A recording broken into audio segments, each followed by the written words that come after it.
Esta es la mañana en el continente americano. Cuando atardece en Europa y cae la noche en Asia. Así despierta el continente americano y transcurre el día y la noche en el resto del mundo. La mañana. Una buena mañana tengan todos en este 4 de enero del 2018. Ruth del Salto los saluda. Voy a estar durante esta hora y media en la actualización de las noticias internacionales en el canal de las Américas. Bienvenidos. El no reconocimiento del nuevo periodo de Nicolás Maduro en Venezuela como presidente podría marcarse hoy cuando se reúnan representantes de los 14 países que integran el Grupo de Lima. Aunque en varios casos los gobiernos han adelantado ya su decisión, tras el encuentro en la capital peruana, se va a oficializar el rechazo a la gestión que por los próximos 6 años va a llevar adelante el heredero del chavismo.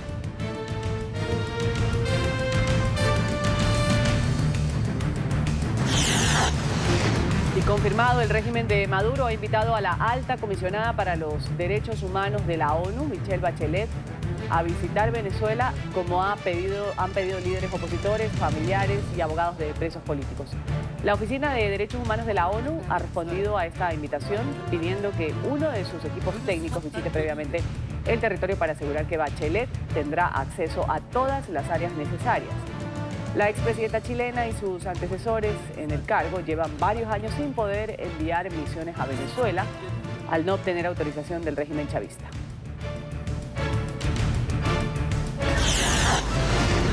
La renuncia del fiscal general Pedro Gonzalo Chávarri es la exigencia que tienen los peruanos.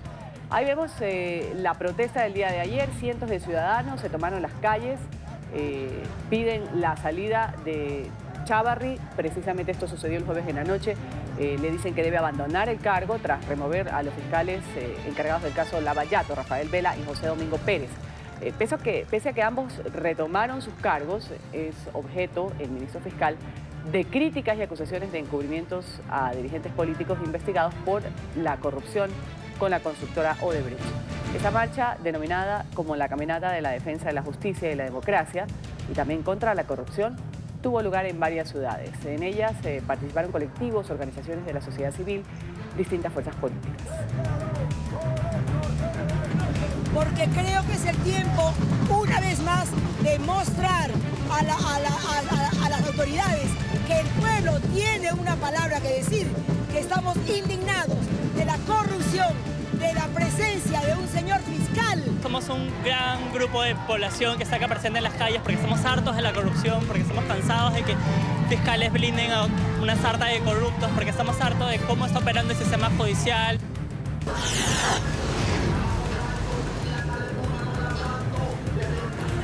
El sueño americano a toda costa. Un grupo de centroamericanos miembros de la caravana migrante que permanece en un albergue en la ciudad de Tijuana no cesa en su petición de ingresar a Estados Unidos en busca de un mejor futuro.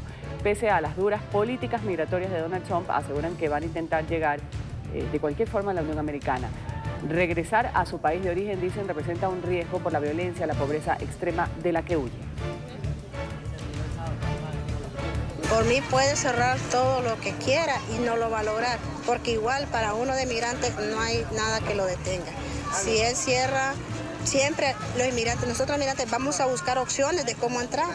Así que para nosotros no hay nada imposible, ni para Dios peor. Si nosotros estamos con Dios y tenemos mucha fe, Él que puede poner muro y todo lo que sea. Para Dios no hay nada imposible y yo sé que nosotros vamos a entrar porque vamos a entrar. Así ponga todos los muros y lo más alto que lo quiera poner, de que entramos, así tenemos que excavar por bajo. Somos centroamericanos y somos luchadores, somos fuertes y de alguna manera vamos a pasar. No importa si es muro o lo que sea. La verdad que se ha estado pasando personas tras personas, y han habido muros y con alambre razor, del que me imagino que da miedo pasarlo porque no se puede romper, pero siempre ha habido, la gente se tira, siempre hay pasada, pues. O sea que de alguna manera buscamos la forma como pasar. Hablamos ahora de Pabuk, la primera tormenta tropical que azota Tailandia en 3 décadas. Ha cobrado la vida de una persona tras la llegada a la costa sur de este país, derribando árboles y techos. Funcionarios del Departamento de Mitigación de Desastres han informado que la persona que murió hacía parte de la tripulación de un barco de pesca que se volcó por los fuertes vientos cerca de la provincia de Patani. Otro miembro de la tripulación está desaparecido y 4 más resultaron ilesos. Las autoridades advirtieron sobre el riesgo de inundaciones repentinas, al tiempo que anunciaron un desaceleramiento del ciclón.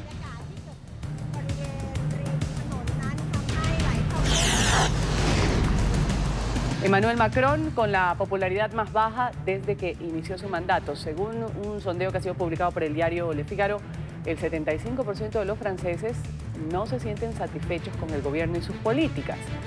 La encuesta se conoce tras la tormenta política que enfrentó el presidente por las manifestaciones del movimiento Chalecos Amarillos, que exige su renuncia y que, según la encuesta, cuenta con la aprobación del 55% de los franceses. Macron tuvo hoy su primera reunión de gabinete de 2019. Ahí habló de las reformas económicas que quiere implementar, entre ellas la reforma de la ayuda a los desempleados, que busca ahorrar entre 3 y 3.9 mil millones de euros, y también la reducción del gasto público.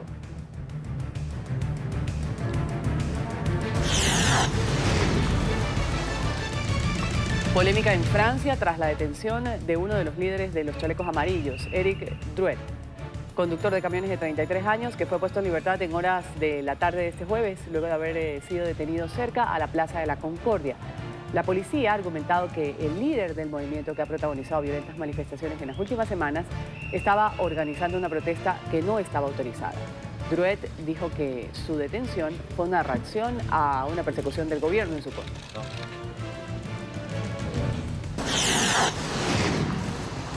44 migrantes africanos han sido rescatados hoy por la Guardia Costera turca cuando intentaban llegar en un bote rústico hasta Grecia. Según las autoridades, partieron de la costa de Ayalip, que está a solo 20 kilómetros de distancia de la isla de Lesbos.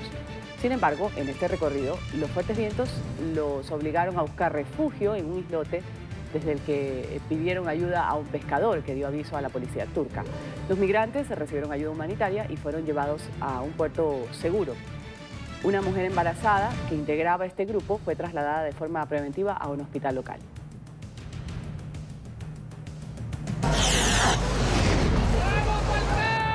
El fútbol de Colombia está de luto tras la muerte del exdeportista Radamel García King, padre del jugador Falcao García.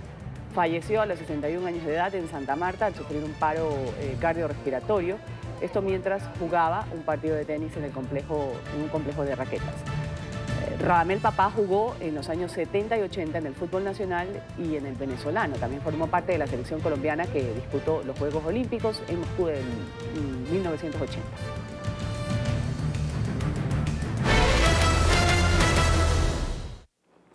Este 2019 se celebran procesos electorales importantes para América Latina. El Salvador, Panamá, Guatemala, Uruguay, Argentina y Bolivia van a escoger un nuevo presidente este año. Y aunque no se espera que estos comicios generen un impacto tan grande en la región como los comicios de Brasil y México, los analistas insisten en que no se puede desestimar los resultados en los que está en juego el posible regreso del peronismo a la Casa Rosada en Buenos Aires, así también como la posibilidad de la exguerrilla del Frente Farabundo Martí para la Liberación, que sea removida del poder en El Salvador. Mientras tanto, Evo Morales podría seguir ratificando su autoritarismo y ser reelegido en Bolivia para un cuarto mandato consecutivo. Vamos inmediatamente a ver cuál es el panorama en los países que tendrán elecciones en este 2019. En los comicios en El Salvador, el estado más violento de Centroamérica, se van a realizar el 3 de febrero y 10 de marzo. Sería la fecha para una eventual segunda vuelta. El favorito en las encuestas para ocupar la presidencia de la nación es Nayib Bukele, exalcalde de El Salvador, quien podría destronar al partido izquierdista Frente Farabundo Martí para la Liberación, que está en el poder desde el 2009, además de convertirse en el mandatario más joven de la historia del país. En Panamá se celebrarán las elecciones generales el 5 de mayo. Hasta el momento no se descarta la postulación del expresidente Ricardo Martinelli, pese a que se encuentra en prisión y enfrenta un juicio político por escuchas ilegales. Martinelli aparece como candidato a la alcaldía de Panamá y a diputado, pero el nombre que más suena para suceder a Juan Carlos Varela es el de Laurentino Cortizo, por el Partido Revolucionario Democrático. El 19 de junio, esta es la fecha prevista para las elecciones en Guatemala. La corrupción en el país centroamericano es uno de los temas centrales de cara a los comicios, en especial por el continuo choque entre el actual presidente Evo Morales y la Comisión Internacional contra la Impunidad. Entre los potenciales postulados, la jefatura de gobierno destacan la exfiscal general Thelma Aldada y también la ex primera dama Sandra Torres.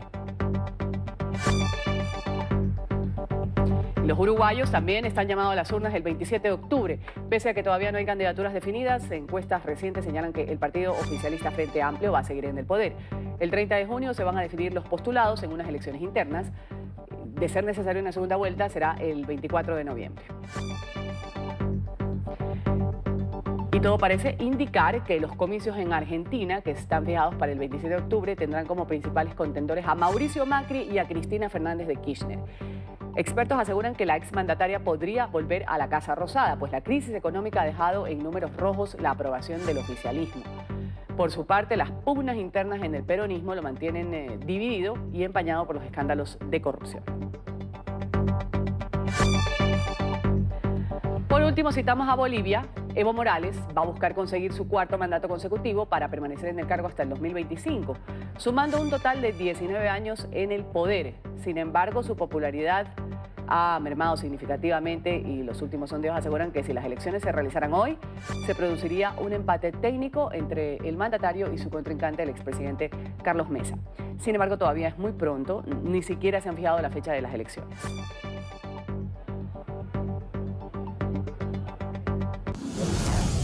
¿Qué nos depara para América Latina este tipo de elecciones? ¿En qué forma tienen coyuntura? Se habla de situaciones y países en donde reina la corrupción, en donde pues, se habla de reelecciones indefinidas, en el caso de Bolivia, o un cuarto mandato de Evo Morales. Y en Quito, Ecuador, nos acompaña a esta hora Osvaldo Moreno, él es director de la firma consultora CPI Latinoamérica. Gracias. Un buen día, bienvenido a la mañana de NTN 24, señor Moreno. Buenos días, querida Ruth, ¿cómo le va? Un gran saludo a todos los televidentes de NTN 24, el canal de las Américas. Un saludo para usted. América Latina, como decimos, pues está en este 2019 protagonista por muchas elecciones: El Salvador, Panamá, Guatemala, Uruguay, Argentina y Bolivia.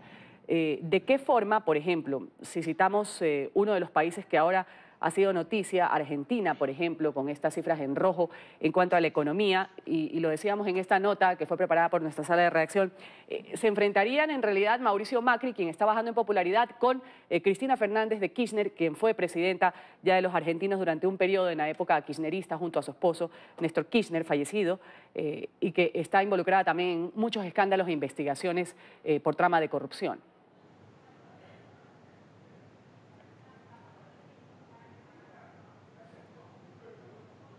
Obviamente de los temas de corrupción, que creo que es lamentablemente, la gran agenda nefasta en toda Latinoamérica. No es un tema de izquierda, derecha, populismo, ni siquiera de empresario, porque no es una garantía ser empresario que no va a haber corrupción. Ya desde el caso de Kuczynski, ya del caso de Martinelli, yo creo que es un tema general. Hay un gran cáncer que se llama corrupción, que termina siendo parte de la agenda.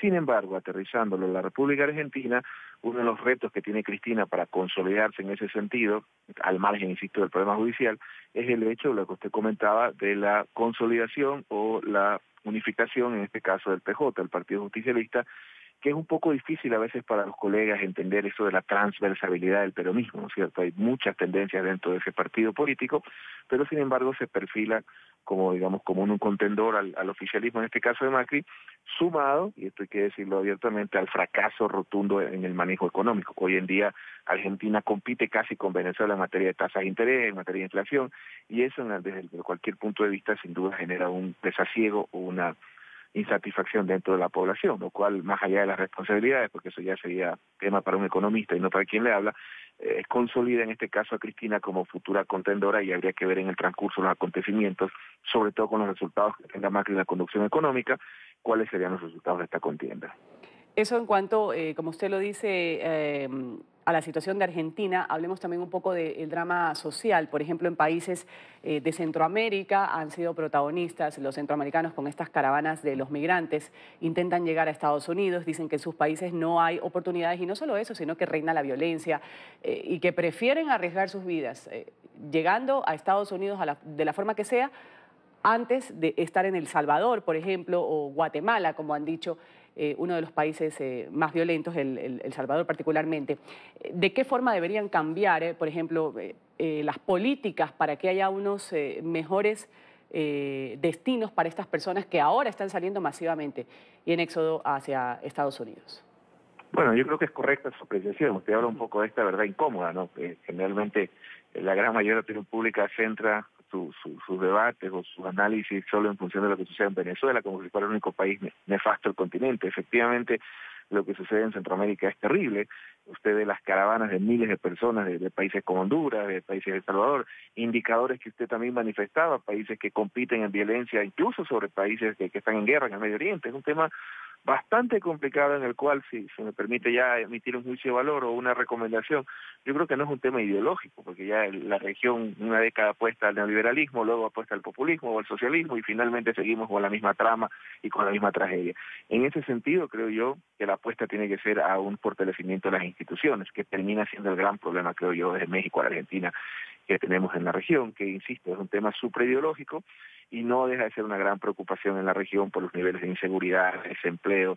O sea, es una serie de ítems que obviamente esto desemboca en la violencia y no dejan de estar en la agenda o como primer plano dentro de las ofertas de campaña de quienes están terciando dentro del continente. Sin perjuicio, obviamente, que hay países y países. No es lo mismo la situación en Costa Rica y en Panamá de lo que puede suceder en Honduras, Guatemala o El Salvador.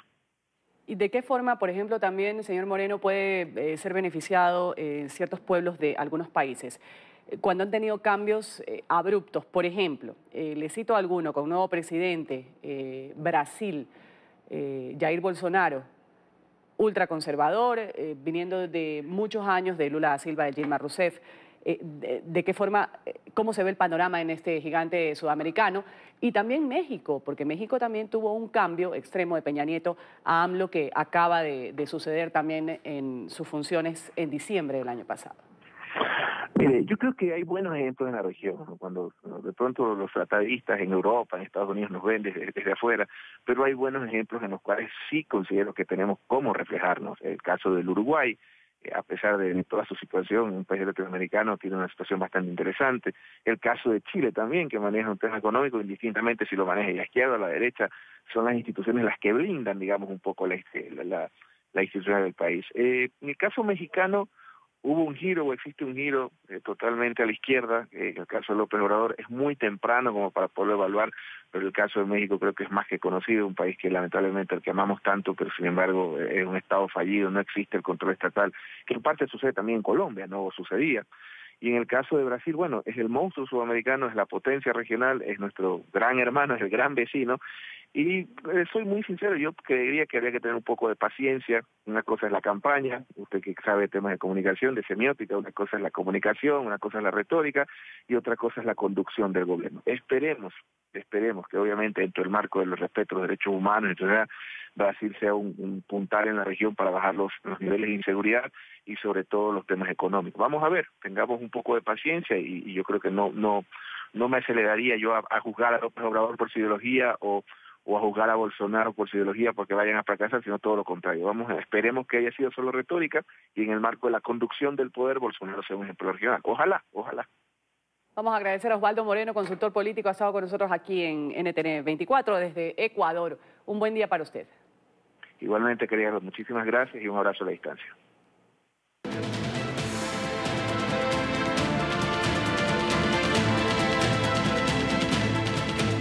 Vamos a revisar inmediatamente la agenda informativa de Estados Unidos. Ya nuestros periodistas en Washington y en Nueva York tienen la información. La Cámara de Representantes, que tomó posesión justamente el día de ayer con mayoría demócrata, aprobó 2 proyectos de financiación para poner fin a este cierre parcial del gobierno. La iniciativa no incluye los recursos que pide el presidente Donald Trump para la construcción del muro en la frontera con México. El desarrollo de esta información con Carolina Valladares. Carolina, un buen viernes. ¿Qué tal? Buenos días. Desde Washington ya lo habían anunciado los demócratas que se pondrían manos a la obra nada más tomar posesión de ese 116 Congreso de los Estados Unidos, de la Cámara Baja de ese Congreso, para así intentar desbloquear la situación ya prolongada del cierre de la Administración Federal. En las últimas horas de este jueves de la noche, este Congreso, esta Cámara Baja presidida por Nancy Pelosi, la demócrata de 78 años, aprobó 2 leyes de presupuestos, Una orientada a dar financiación a 8 agencias federales hasta el próximo día 30 de noviembre y la otra muy importante orientada a financiar ese polémico Departamento de Seguridad Nacional hasta el próximo día 8 de febrero. El problema está en que ese segundo presupuesto para ese Departamento del Homeland Security no incluye esos 5.000 millones de dólares que Donald Trump ha insistido en incluir para así poder financiar esa construcción del muro fronterizo entre Estados Unidos y México, una de sus principales promesas de campaña, y es seguro que ese presupuesto de ir a la Cámara Alta, al Senado, que es lo que va a suceder, sea bloqueado. Esa situación de 2 cámaras, cada una controlada por uno de los 2 grandes partidos, por seguro va a obligar tanto a los demócratas como a los republicanos a tener que dialogar más que nunca. No veo como una oportunidad un gobierno dividido, porque nunca más podremos vivir con la noción de un Congreso 100% unido. Con un gobierno dividido estás obligado a comprometerte. El arte de lo posible así es más flexible. Cuando tienes 2 lados que tienen cosas diferentes, así te lo ofrecen. Y eso es lo que tenían en mente los que fundaron este sistema bicameral, porque el arte del compromiso se hace posible. Y con el objetivo, además de intentar desbloquear esa situación del cierre del gobierno federal, el presidente de los Estados Unidos llamó por segunda vez esta semana a los grandes líderes del Congreso, tanto demócratas como republicanos, para tener una segunda reunión y quizás sí esta vez conseguir un acuerdo y desbloquear, quién sabe ya, esa situación de cierre del gobierno federal. Este es el reporte desde Washington. Carolina Valladares, ustedes sigan con más información, como siempre, en el Centro Internacional de Noticias. Adelante. Carolina, gracias. Gracias por ese reporte. Vamos a Nueva York, donde se ha anunciado una nueva fase de su plan de reconstrucción en la ciudad de las áreas de Puerto Rico, particularmente, que permanecen devastadas por cuenta del paso del huracán María, que dejó grandes destrucciones. El gobernador Andrew Cuomo reveló en las últimas horas que va a desplegar un nuevo contingente de trabajadores para reforzar la recuperación de la isla. Alejandro Rincón tiene el reporte. Alejandro, buen viernes.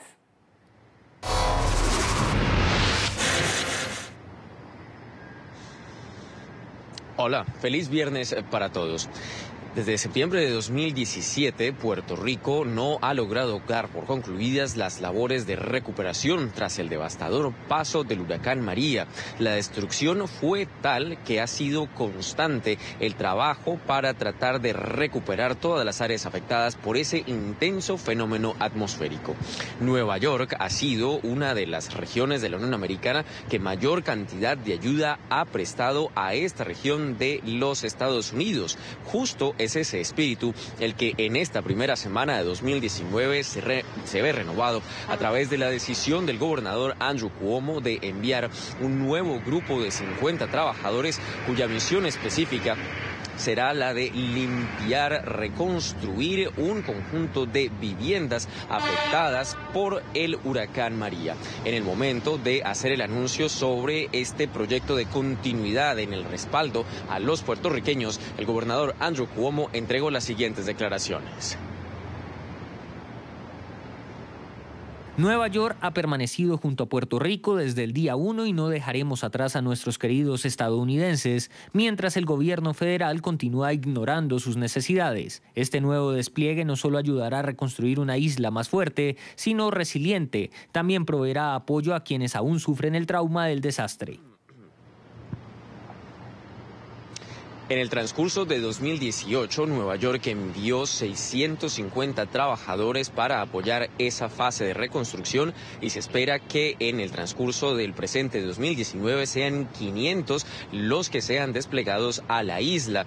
El objetivo trazado hasta el momento, o más bien el avance de esa labor, ha permitido la reconstrucción de 178 viviendas y se espera que en los próximos meses sea justo un número similar o superior el de unidades residenciales que sean recuperadas y reconstruidas para mejorar la calidad de vida de los puertorriqueños, ciudadanos de los Estados Unidos que todavía siguen pasando dificultades por cuenta del huracán María.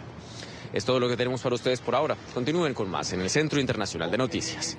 Alejandro, gracias por ese reporte en Nueva York. 2018 fue otro año de confrontaciones entre el presidente Donald Trump y los periodistas estadounidenses, especialmente con aquellos que cubren los acontecimientos de su administración. El mandatario insistió en estigmatizar a los comunicadores llamándolos enemigos del pueblo. Enseguida presentamos un informe de nuestra cadena aliada La Voz de América. Hace 6 meses un hombre enfurecido asesinó a 5 personas del Capital Gazette, pero para el editor del periódico el trabajo continúa. Lo que nosotros hacemos es vital para este país, vital para nuestro modo de vida. El personal de este diario, con sede en Annapolis, en Maryland, fue incluido entre los personajes del año de la revista Time, que dedicó su reconocimiento a los periodistas asesinados en virtud de su trabajo y a aquellos que quedaron apresados. La muerte de mis amigos cambió nuestras vidas. Creo que ahora somos aún más conscientes del valor de lo que hacemos y hemos tenido que pagar un precio muy alto por ello. Y el precio ha llegado a ser aún más alto. Por primera vez en 2018, Estados Unidos figuró en la clasificación anual de libertad de prensa en el mundo de la organización Reporteros Sin Fronteras como uno de los países donde es más peligroso ejercer el periodismo. CNN apesta. CNN apesta. En octubre, un simpatizante de Donald Trump envió paquetes bomba a CNN y a reconocidos opositores políticos del presidente. Ellos habían acusado al mandatario de acrecentar las tensiones al catalogar a la prensa de enemigo del pueblo. El papel de la prensa es ser crítica del gobierno, entonces es muy preocupante estigmatizar esta crítica como antipatriótica. El presidente y sus simpatizantes han rechazado las acusaciones de que sus expresiones hayan provocado violencia. El constante cubrimiento injusto de la prensa, la profunda hostilidad y los ataques negativos, saben, eso solo sirve para dividir al pueblo y socava el debate saludable. El presidente ha señalado en particular a CNN tras un agitado intercambio de palabras. CNN demandó y la administración tuvo que restaurar el acceso del periodista Jim Acosta a la Casa Blanca. Y otro reto, el uso del presidente de Twitter, evadiendo a los medios tradicionales. Uno puede conversar con altos funcionarios de la administración y preguntarles por asuntos serios, partes vitales de la política. Esas personas te explican en detalle cómo está reaccionando la administración, pero al final de esa conversación ellos dirán inevitablemente, pero eso no ha sido tuiteado por el jefe. La Casa Blanca asegura que el presidente Trump ha sido uno de los mandatarios más accesibles a los medios de comunicación, al haber contabilizado en 560 las veces en que ha hablado con la prensa desde que asumió el puesto, mucho más que sus 2 predecesores. Respondiendo a preguntas de la prensa con frecuencia, Trump parece preferir eventos improvisados a que su jefa de prensa realice informes constantes en la Casa Blanca. Mientras las administraciones anteriores lo hacían a diario, esta administración lo ha hecho en general solo una vez al mes. Y durante todo el 2018 el presidente Trump desplegó su doctrina de Estados Unidos primero, con políticas que apuntaron a cuestionar las instituciones creadas tras la Segunda Guerra Mundial. Esta no fue la única sacudida que su política exterior generó, hablando en el mundo entero, sino abandonar el tratado nuclear con Irán, el acuerdo del cambio climático de París. Esto también está en la lista. El informe enseguida de nuestra cadena aliada La Voz de América. Cuando el secretario de Estado Mike Pompeo llegó al Departamento de Estado en mayo para reemplazar a Rex Tillerson, prometió ayudar a la agencia a retomar la que el presidente Trump define como su Estados Unidos primero en materia de política exterior, bajo la premisa de que el orden internacional creado tras la Segunda Guerra Mundial fracasó. Cuando los tratados se han roto, los violadores deben ser confrontados y los tratados deben ser revisados o descartados. Las palabras deben significar algo. Bajo este parámetro, ante la mirada atónita y escéptica de sus aliados europeos, el presidente Donald Trump abandonó el tratado nuclear con Irán y el acuerdo sobre cambio climático de París. El más reciente hecho que sacudió a la administración y ha tenido implicaciones más allá de las fronteras estadounidenses fue la renuncia de su secretario de Defensa, Jim Mattis. Para algunos analistas, Trump solo busca reorganizar su equipo con quienes respaldan su plataforma. Tras 2 años de presidencia, él está rodeado de leales, gente que está comprometida a implementar su visión. Pero uno de sus primeros actos durante 2018 en materia de política exterior, su inédito encuentro con Kim Jong-un, no ha arrojado resultados concretos. Sin embargo, para analistas como Luke Coffey, Aunque las conclusiones del encuentro no tenían mucho en términos de sustancia, el hecho de que el diálogo tuvo lugar fue un logro en sí mismo. En contraste, Trump ha sido criticado por su cumbre con Vladimir Putin en medio de la investigación por la interferencia rusa en las elecciones estadounidenses y su alcance. Sin lugar a dudas, describiría ese encuentro en Helsinki como el punto más bajo de la política exterior estadounidense, no solo este año, sino en lo corrido de la administración Trump hasta el momento.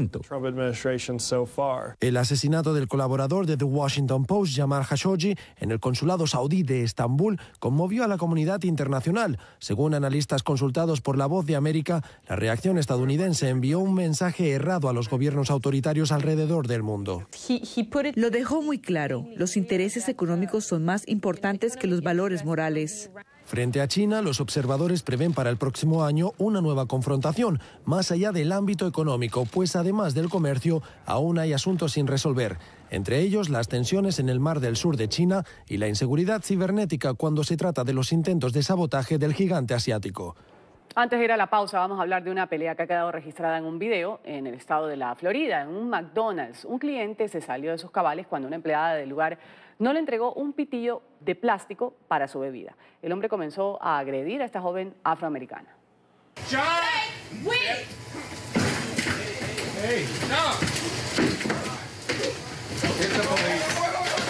Todo esto comenzó por un pitillo. Ocurrió en un restaurante de la cadena McDonald's en la localidad de St. Petersburg, en el estado de Florida. Una ciudadana fue testigo de una absurda discusión. Un hombre reclamaba a gritos que no había pitillos en el lobby. Y cuando comenzó a grabar, el intercambio se volvió físico. El tipo se lanzó por encima del mostrador y agarró a la empleada por su uniforme. La mujer, una joven y pequeña afroamericana, no dudó en contestar y dio varios golpes al cliente. Otros empleados intentaron calmar los ánimos. Mientras el hombre exigía que la mujer fuera despedida, ella le gritaba que sería él quien terminaría en prisión. Resulta que en la localidad de St. Petersburg se aprobó recientemente una ley que prohibirá por completo el uso de pitillos plásticos para el año 2020. Actualmente solo pueden ser entregados a los clientes si estos los solicitan formalmente. El video se hizo viral en redes sociales y le sirvió a la policía para identificar a Daniel Willis Taylor, un hombre que acababa de cumplir 40 años de edad y que aparentemente se encontraba bajo los efectos del alcohol. Se presentaron en su contra 2 cargos por agresión y se le ordenó mantenerse alejado tanto del McDonald's como de la empleada. Hasta el momento, al parecer, la muchacha no ha perdido su empleo. Bueno, aquí hacemos un corte comercial en la mañana y cuando retornemos vamos a hablar de la reunión del Grupo de Lima en Perú, que está por definir la posición que van a adoptar frente al nuevo mandato de Nicolás Maduro a partir del próximo 10 de enero. Ya volvemos. Continuamos con La Mañana. Continuamos con la información en este 4 de enero del 2018 y vamos a Australia, en Sydney particularmente, donde una persona resultó muerta, 2 heridas. Esto dejó un ataque con cuchillo. Según lo reportó la policía, un joven burló un control de velocidad. Tras chocar durante la huida, abandonó el coche y robó un camión con el que emprendió una nueva fuga, pero que también estrelló. Algunas personas trataron de detener al sospechoso, que respondió atacando con un cuchillo hasta que logró robar un taxi cuyo propietario salió ileso de este incidente. Después de que las autoridades lograron parar el taxi, el joven de 24 años salió del vehículo y se apuñaló a él mismo en el pecho. Esto causó la muerte. La policía aseguró que sufría problemas mentales, pero no contaba con un extenso registro de antecedentes. Se descartó que se trate de un ataque terrorista. La mujer británica iraní que fue detenida en Teherán por presuntos cargos de espionaje en abril del 2016 anunció que va a comenzar una huelga de hambre. En una carta difundida por medios locales, la activista pide que sus demandas sean escuchadas. Asegura que las autoridades carcelarias no le permiten el ingreso de medicamentos para sus tratamientos de salud. La mujer cumple una condena de 5 años. En Afganistán, 3 personas han muerto tras un incendio en un edificio comercial. La conflagración se registró sobre las 11 de la noche en el centro de Kabul.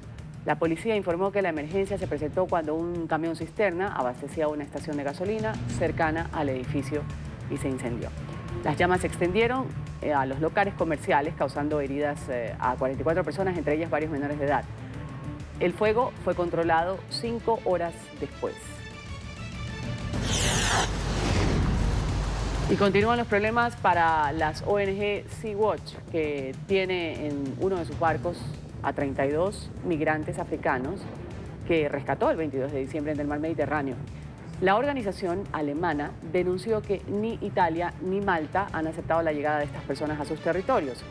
Los líderes de la ONG han pedido en varios comunicados que los gobiernos de Europa les permitan llegar a un puerto seguro y garanticen la protección de estas 32 personas. La embarcación en la que permanecen ya empieza a presentar problemas técnicos. Los problemas en el mar para nosotros son, por un lado, que nos estamos quedando sin alimentos, nos quedamos sin suministros, sin agua, y esto es difícil. Pero nuestro mayor problema es que nuestros huéspedes, las 32 personas que tenemos a bordo desde hace 13 días, muestran problemas de estrés y un estado de salud mental en deterioro. El no reconocimiento del nuevo periodo de gestión de Nicolás Maduro como presidente de Venezuela podría darse el día de hoy cuando se reúnan los representantes de los 14 países que integran el denominado Grupo de Lima. El encuentro se da la misma semana de la visita del secretario de Estado de Estados Unidos, Mike Pompeo, a Brasil, a Colombia también, en la que fue rechazada la dictadura de Venezuela. Luis Laya en Caracas tiene el reporte y reacciones. Luis.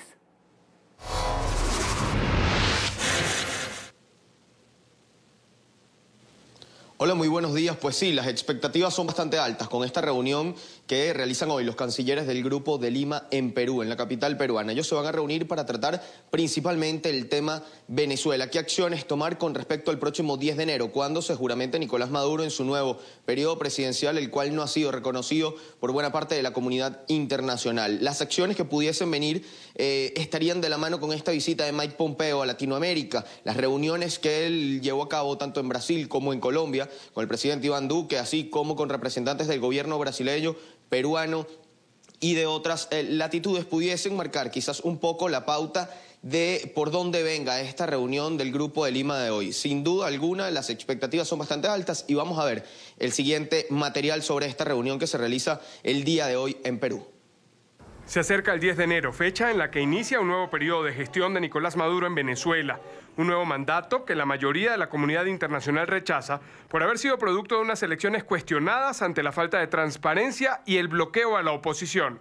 Este viernes 4 de enero, los países que integran el Grupo de Lima trabajarán en un comunicado de cara a lo que será la juramentación del mandatario venezolano. La posición de Colombia de cara al 10 de enero de 2019, fecha en la que se iniciará un nuevo periodo de Nicolás Maduro, se tomará conjuntamente con los cancilleres del Grupo de Lima en reunión que tendrá lugar en esa capital. Los representantes de los 14 países miembros ya habían acordado no reconocer a Maduro como jefe de Estado. Los gobiernos de Argentina, Brasil, Colombia, Costa Rica, Chile, Guatemala, Honduras, México, Panamá, Paraguay, Perú y Santa Lucía responsabilizan a Nicolás Maduro de la crisis social y económica, y algunos de ellos presentaron junto a Canadá y con el respaldo de la Unión Europea una acusación ante la Corte Penal Internacional por delitos de lesa humanidad en la represión a los opositores. Colombia, en cumplimiento de los deberes que tiene como firmante que es de la Carta de la Organización de Estados Americanos y de la Carta Democrática Interamericana, dos instrumentos jurídicos vinculantes, continuará actuando mediante medios políticos y diplomáticos conjuntamente con otras naciones democráticas para contribuir a que se creen condiciones que den lugar a que el hermano pueblo de Venezuela pueda vivir nuevamente en democracia y libertad. En respuesta, el líder del régimen dijo que no necesita ser legitimado por ninguna administración desde el extranjero. No hay posibilidad de que gobierno alguno diga ninguna palabra desde el extranjero para conocer, reconocer o desconocer lo que es la legitimidad constitucional y democrática del gobierno que voy a presidir desde el 10 de enero del año 2019 al 10 de enero del año 2025. El encuentro y pronunciamiento del Grupo de Lima coincidirán con el inicio de un nuevo periodo legislativo de la Asamblea Nacional de Venezuela, que este año será presidida por el diputado Juan Guaidó. Ante este tema, representantes tanto del gobierno de Nicaragua como de Bolivia, el canciller nicaragüense y el presidente Evo Morales de Bolivia han presentado su apoyo a Nicolás Maduro en torno a esta diatriba internacional que se ha dado con respecto al 10 de enero. Sin embargo, se espera también que en los próximos días otras de las decisiones que pudiesen marcar lo que pase de ahora en adelante con el gobierno venezolano es una resolución que sería presentada en la Organización de Estados Americanos, encabezada por Estados Unidos y acompañada por distintos países como Argentina, Canadá, Perú, Colombia y Brasil. Es parte del panorama internacional que se cierne sobre Venezuela en este inicio del año 2019, de cara también a lo que puede pasar en los próximos días en el país, toda vez que mañana, sábado 5 de enero, se inicia un nuevo periodo legislativo, se comienza en la Asamblea Nacional una nueva discusión sobre el futuro de Nicolás Maduro y del gobierno venezolano, y esto pudiese también un poco marcar el apoyo internacional en la región. Esta es la información que nosotros tenemos desde Venezuela para ustedes, y con esto volvemos a los estudios. Que tengan muy feliz día. Un feliz día también, Luis. Gracias por ese reporte desde Venezuela, impulsados por los duros efectos de la crisis económica que vive Venezuela. Muchas mujeres recurren con mayor frecuencia a la esterilización quirúrgica para evitar quedar embarazadas. El informe es de nuestra cadena aliada La Voz de América. Dubraska lleva horas en este centro de atención ambulatorio esperando por la aplicación de una vacuna para su bebé de 11 meses. Estoy buscando la pentavalente y la polio, que no la concedió en ninguna parte. Vamos a ver si aquí me las pone. Tiene apenas 22 años, pero la angustia que ha vivido buscando todo lo necesario para la niña que lleva en brazos la obliga a plantearse una opción. Provoca ligarse, porque para traer otro niño al mundo en esta situación no provocaría. En el principal centro de maternidad de Caracas, Lilisbeth espera ser atendida por una dolencia antes de su fecha de parto. Es el segundo hospital que visita en un mismo día y teme que en este tampoco sea recibida. Ahorita, como está el país, aquí no se puede tener niño en esta situación que está, porque no hay nada. O sea, tanto como el dinero, la comida, tanto como la situación como está. Tan grave como esta descripción es el hecho de que en Venezuela, a pesar de existir un sistema de salud gratuito, las futuras madres deben llevar a los hospitales todo aquello que puedan necesitar si se complica el parto, desde jeringas hasta catéteres. No tenemos cómo mantener a nuestros hijos, no tenemos cómo mantenernos nosotros. Bueno, las medicinas que me mandaron a mí para la cesárea no las consigo. No consigo nada y tengo que comprarlas porque si no me va a poder ir por dentro. Y una vez traen al mundo al niño, vienen otros retos. Las fórmulas lácteas cuestan alrededor de 15 días de salario mínimo y para comprar un paquete de pañales hay que trabajar 4 días. Bueno, la leche, los pañales no se consigue. Y si se consigue, lo consigues carísimo. Protegerse para evitar un embarazo no deseado también es cuesta arriba, pues los métodos anticonceptivos son escasos y cuando están disponibles su precio es elevado. Por ejemplo, un paquete de 3 condones cuesta alrededor de 1 día y medio de salario mínimo. El ginecólogo Enrique Monbrun calcula que las solicitudes de esterilización en mujeres de entre 18 y 35 años han aumentado 35% en 2018. No hay posibilidad de colocar un dispositivo intrauterino, no se le podemos colocar un hormonal porque cuesta muchísimo dinero. El presidente Nicolás Maduro aprobó este año ayudas económicas para embarazadas y para quienes tengan más de un hijo, equivalentes a $6. Vamos a proteger integralmente a todas las mujeres embarazadas. ¿A través de qué? Del carnet de la patria.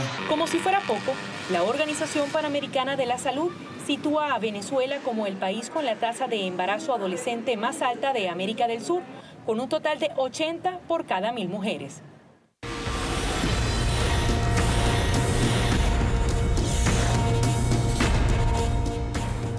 Y otro de los efectos de la crisis venezolana es la migración forzada. Miles de familias se han visto obligadas a separarse en este intento de huir de la grave situación económica y social. Enseguida vamos a conocer la historia de Gerardo Chacón, un venezolano residente en Estados Unidos. Sus seres queridos están por todas partes del mundo, en varias ciudades, en Colombia, en Argentina, también en Perú e Italia. El equipo de nuestra cadena aliada La Voz de América habló con él. La mayoría han salido del país. Gerardo Chacón es un venezolano que vive en Maryland, Estados Unidos. Durante 4 años ha sido testigo de cómo su familia se ha esparcido por el mundo. De arriba, la foto de arriba, estoy con mi primo. Él se fue hace 2 años, 2 años a Argentina. Mi papá y mi mamá, que viven en Colombia. Mi tío y su esposa, que también viven en Colombia. Esa es mi abuela, que todavía está en Venezuela. Ella se fue hace 1 año a Perú. Ella se fue también un poco menos de 1 año a Argentina. como 6 meses en Argentina, y ella sí se fue hace como 2 años a Colombia. Según Naciones Unidas, 3 millones de venezolanos viven en el extranjero, de los cuales 2.3 millones emigraron a partir de 2015, huyendo de la crisis económica y sociopolítica que atraviesa Venezuela, algo que desde la distancia Gerardo ha vivido directamente. Y luego empezamos a escuchar, ayúdenme a salir del país, de parte de nuestra familia, ¿no? Dice que ha ayudado a algunos de sus familiares a reunir el dinero para poder emigrar, pero asegura que el precio que ha tenido que pagar vale mucho más que un billete de avión. Pues yo tengo años sin ver a la mayor parte de mi familia y no creo que eso vaya a cambiar. Ya una vez que las personas emigran y que comienzan a echar raíces en otras partes, pues eso no regresa a como era. En Venezuela está su abuela y algunos tíos. Con ellos habla periódicamente y enfrenta una realidad contrastada. Yo siento que cada vez que uno logra hablar con alguien que está en Venezuela, hay una lista de precios. Al principio de la conversación, pues cómo estás, cómo todo lo demás, pero después empieza una lista de precios. Ya la carne está a tanto, ya los huevos están a tanto, todo lo demás. Con una hiperinflación estimada en más de 1.300.000% en 2018, según el Fondo Monetario Internacional, y con una devastadora escasez de productos y servicios públicos, Venezuela vive una de las peores crisis de su historia, concuerdan los expertos.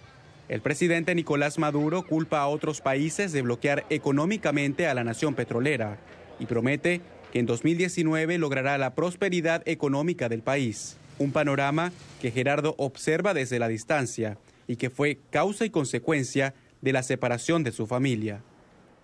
En Colombia, la alcaldía de Bogotá ya ha empezado el desmonte del albergue de venezolanos que desde el pasado 13 de noviembre se instaló en el occidente de la capital para atender a los migrantes.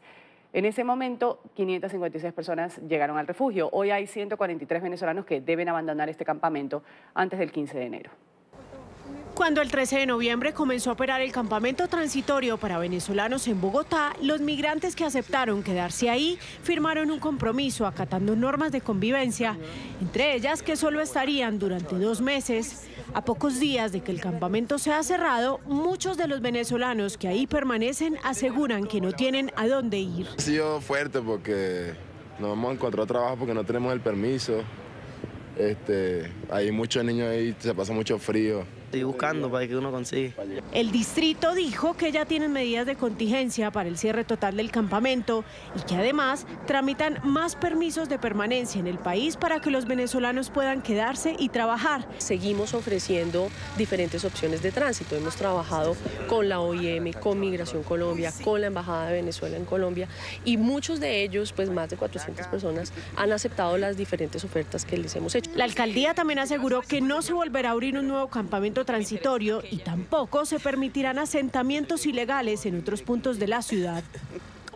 Hay indignación en Colombia por los frecuentes casos de violencia contra los niños. En Samaná, en el departamento de Caldas, familiares y vecinos de un niño abusado y asesinado en la última semana del año aún esperan justicia. Reclaman que las autoridades avancen en las investigaciones y que el caso no quede en impunidad. Las autoridades de Caldas tienen identificadas a 2 personas como presuntos autores materiales del asesinato del niño de 7 años, cuyo cuerpo fue hallado en el corregimiento de San Diego, en Samaná, Caldas, con heridas de arma blanca y señales de abuso sexual. Son varias las personas sospechosas hasta ahorita. Los testimonios efectivamente conllevan que sean 2 personas las que están involucradas en dicho hecho. Todo parece indicar que el menor fue asesinado en una vivienda aledaña al lugar y no en el sitio donde apareció su cuerpo. Los investigadores siguen las pesquisas para saber dónde abordaron al niño. No son personas cercanas a la familia, pero sí son personas muy cercanas al corregimiento de San Diego. En Caldas aún se mantiene la recompensa de 40 millones de pesos para las personas que aporten más pruebas para poder dejar tras las rejas a los responsables. Vamos aquí a hacer un pequeño corte comercial en la mañana de NTN 24. Enseguida vamos a hablar de La Harina, así se llama. Este es un cortometraje que ha llevado la crisis venezolana a la gran pantalla.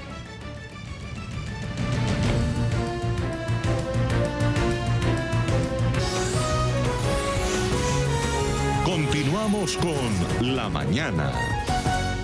Viernes de información actualizada aquí en La Mañana de NTN 24. Vamos a hablar del Grupo de Lima.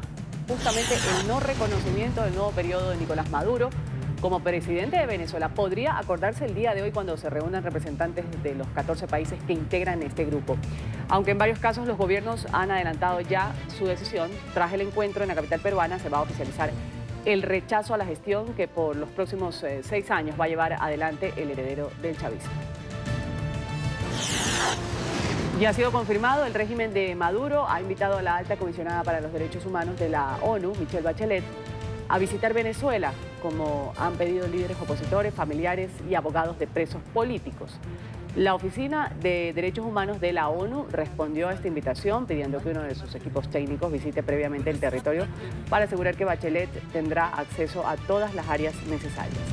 La expresidenta de Chile y sus antecesores en el cargo llevaban varios años sin poder enviar misiones a Venezuela al no tener autorización por parte del régimen chavista, madurista. La renuncia del fiscal general Pedro Gonzalo Chávarri es la exigencia de los peruanos.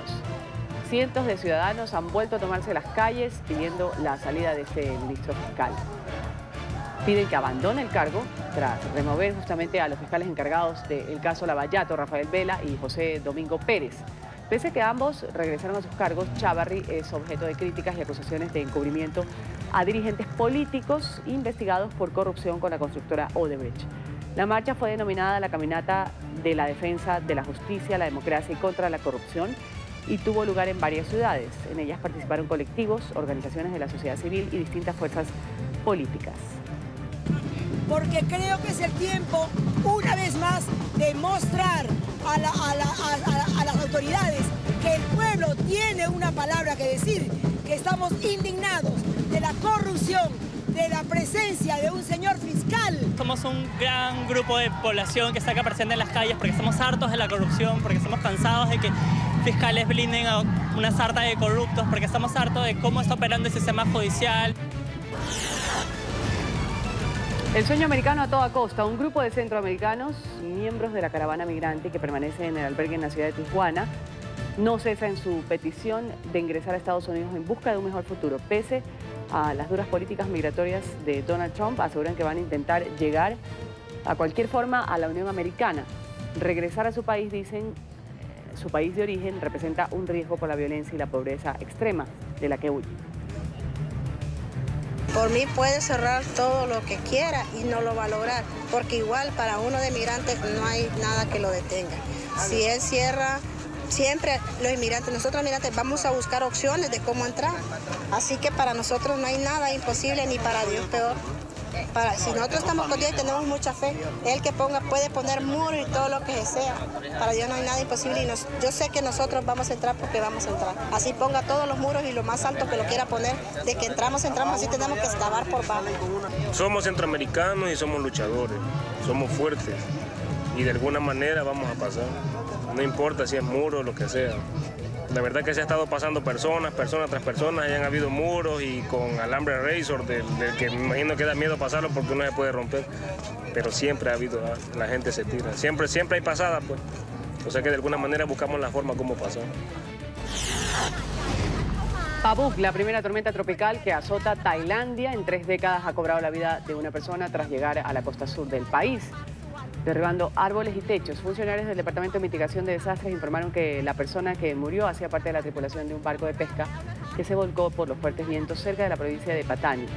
Otro miembro de la tripulación está desaparecido y 4 más resultaron ilesos. Las autoridades advirtieron sobre los riesgos de inundaciones repentinas. También anunciaron un desaceleramiento del ciclón. Emmanuel Macron, con la popularidad más baja desde que inició su mandato. Según un sondeo publicado por el diario Le Figaro, el 75% de los franceses no se sienten satisfechos con el gobierno y con sus políticas. La encuesta se conoce tras la tormenta política que enfrentó el presidente por las manifestaciones del movimiento Chalecos Amarillos, que exigen su renuncia y que, según la encuesta, cuenta con la aprobación del 55% de los franceses.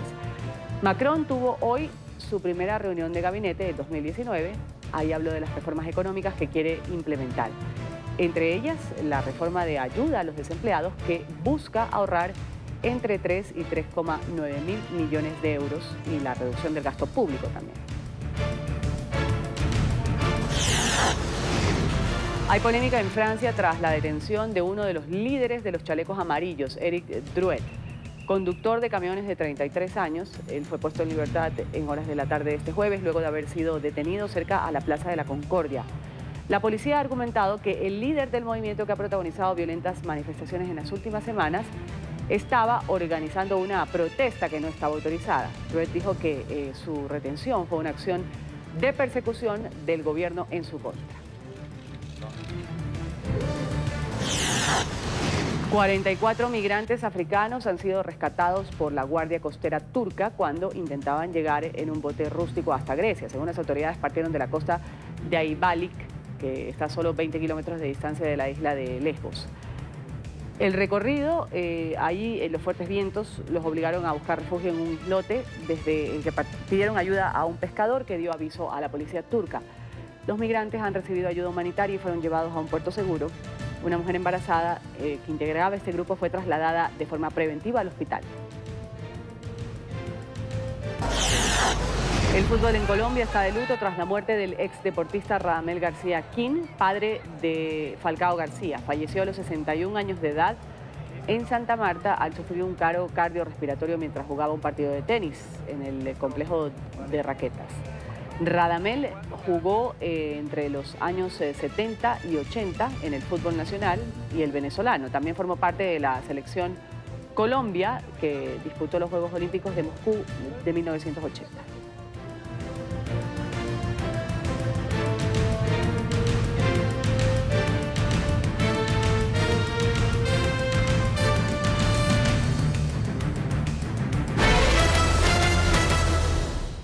Vamos a hablar ahora de la crisis venezolana. Ha llegado a la gran pantalla, ha llegado al cine.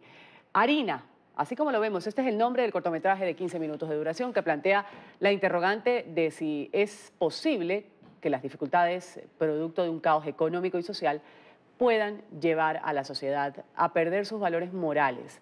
La cinta, dirigida por el cineasta Johanna Nelson, es un reflejo de la miseria, también el hambre, del que son víctimas millones de venezolanos. La película narra las dificultades también de las que deben enfrentar directamente o una persona llamada Roberto para conseguir algo tan básico como es la harina. Esto para poder realizarse una torta de cumpleaños y hacerla para su mamá, y muestra también lo complicado que puede ser ir al supermercado en esta nación sudamericana. La historia fue ganadora del premio al mejor cortometraje internacional iberoamericano en el Festival de Huelva, en España.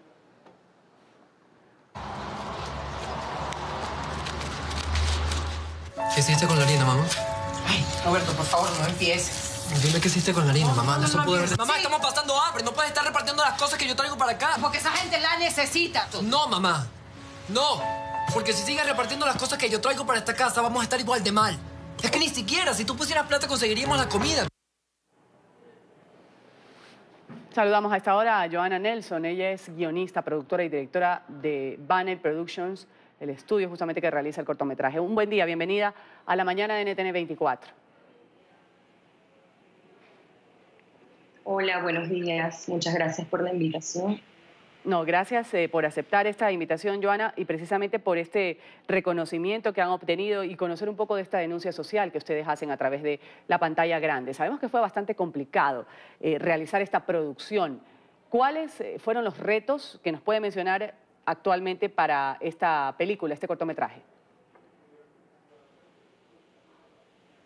Bueno, el primer reto, ya que estábamos contando un pequeño mercado y teníamos un camión que teníamos que llenar de comida, fue conseguir estos alimentos y la comida que vamos a utilizar en el rodaje, ¿no? Como parte del proyecto de arte. Yo quería trabajar con comida de verdad porque quería que la escena fuese lo más real posible. Entonces, sí, aunque hay algunos paquetes que de repente son rellenos, la mayoría de lo que utilizamos es comida de verdad. ¿Esa comida cómo la conseguimos? Bueno, algunos paquetes en Caracas, algunos en las afueras de Caracas, tuvimos que ir a otras ciudades para comprar comida. Implementos que las mismas personas de la producción de mi equipo decían, bueno, yo te presto 5 litros de aceite, yo te puedo prestar unos paquetes de pasta, unos de arroz, porque no se consigue fácilmente. Precisamente eso es lo que estábamos mostrando en pantalla. Y los esfuerzos que tuvimos que hacer, los elementos para recrear la escena, fue de esta forma. Ahora, ¿recibieron apoyo de alguna entidad, de alguna organización para realizar esta película?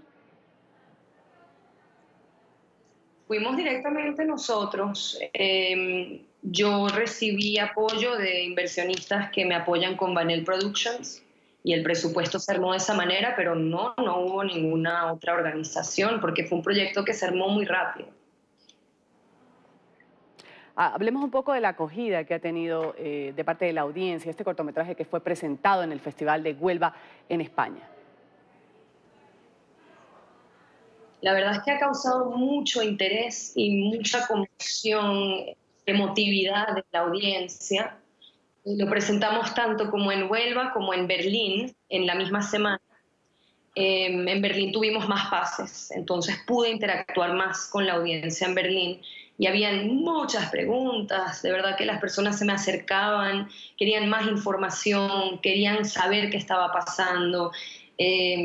Bueno, lloramos juntos, desde yo hasta las mismas personas en la audiencia que me estaban haciendo preguntas. Creo que el cortometraje logra esa pequeña conmoción que yo quería causar, ¿no? Porque es apenas un abrebocas a lo que es la crisis aquí. A lo que se vive. La crisis ética y moral, a lo que vivimos aquí en Venezuela. Ahora, Joana, este cortometraje todavía no se ha emitido en Venezuela, el país donde fue grabado y donde es la denuncia. ¿Por qué? ¿Han planteado presentarlo allá? ¿En cuánto tiempo podría ser? Como he dicho anteriormente también con esta pregunta, el cortometraje no lo realicé para mostrarlo en Venezuela, porque nosotros conocemos nuestra realidad. No necesitamos verla en pantalla para saber lo que nos está pasando. Este cortometraje es para una audiencia internacional, para que llegue a todos los países. Yo quiero que llegue a muchos países, a muchas pantallas, porque esta crisis no solo se ha vivido en Venezuela, estas crisis se han repetido en las historias de nuestros países vecinos y países lejanos. Vemos crisis que los causantes de repente no son los mismos, pero sus efectos.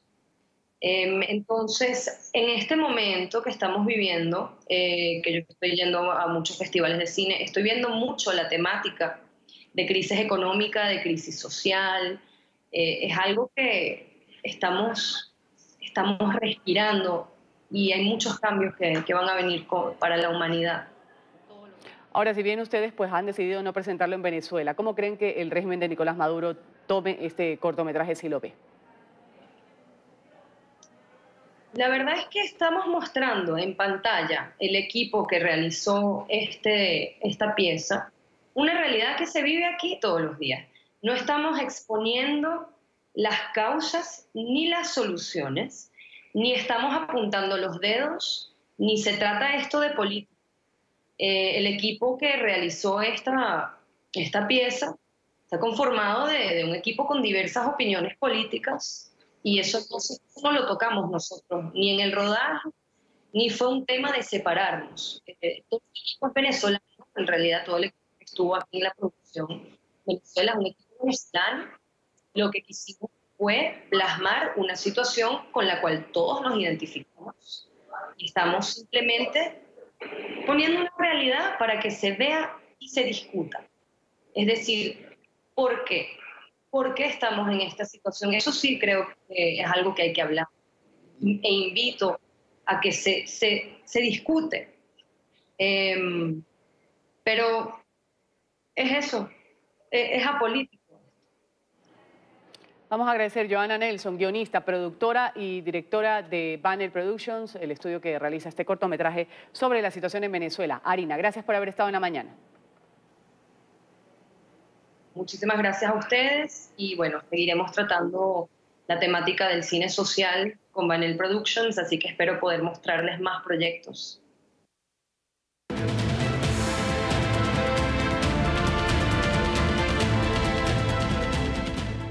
En Madrid, en España, todo está listo para la tradicional cabalgata de los Reyes Magos. Se va a llevar a cabo este domingo 6 de enero.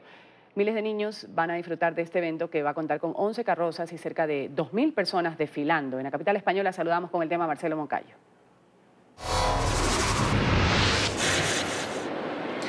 Hola, ¿qué tal? Un cordial saludo para todos ustedes en la mañana, amigos televidentes. Aquí en el Ayuntamiento de Madrid se presentaron las 3 nuevas carrozas que serán utilizadas por sus majestades los Reyes Magos mañana sábado en la Cabalgata de Reyes, uno de los eventos más esperados por miles de niños en toda España.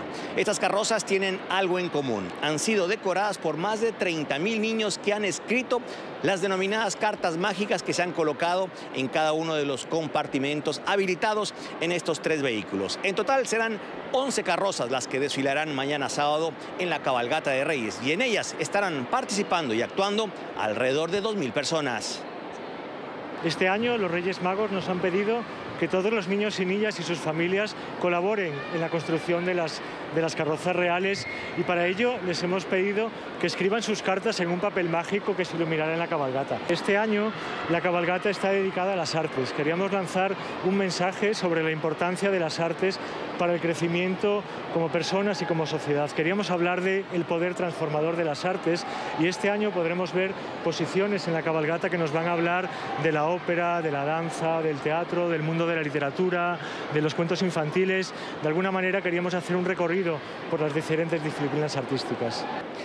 Amigos televidentes de la mañana, pero hay otro dato sumamente importante. Esta es la primera cabalgata de Reyes que tratará de ser lo más inclusiva posible. Se estarán utilizando distintos elementos para que las personas con distintas discapacidades puedan disfrutar esta fiesta. Por ejemplo, en la carroza de Baltasar se estará utilizando el lenguaje de signos y además estarán disponibles algunas mochilas para que las personas que lo necesiten puedan ir sintiendo la música que se está tocando en cada una de las carrozas.